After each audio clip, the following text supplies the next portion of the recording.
Welcome to the Banker Lamp. Please enjoy the video. In this video, I will explain how to make butter the Victorian way. First, ensure you have fresh, unpasteurized cream, ideally from grass-fed cows, for authentic flavor. Let the cream sit at room temperature, about 60 degrees Fahrenheit, for several hours to allow beneficial bacteria to develop. This slight souring process enhances the butter's taste and texture, a key step in traditional methods. Once your cream is ready, pour it into a butter churn or a large jar. Begin agitating the cream consistently. You'll notice it thicken, then become whipped cream, and eventually the fat solids will separate from the liquid buttermilk.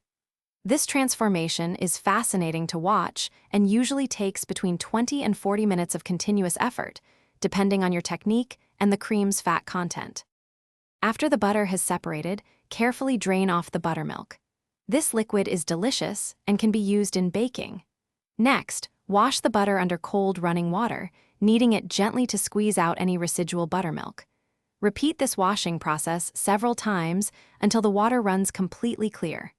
This step is crucial for preventing spoilage and achieving a pure, sweet butter flavor. Finally, you can salt your butter to taste.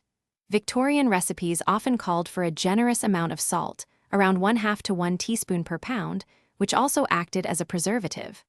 Work the salt in thoroughly, then press your butter into decorative molds or shape it into blocks.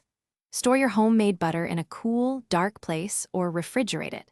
For more great deals and the link to the Echo Dot smart speaker, check the description below. Thanks for watching. If this was helpful, leave a like and consider subscribing. See you next time.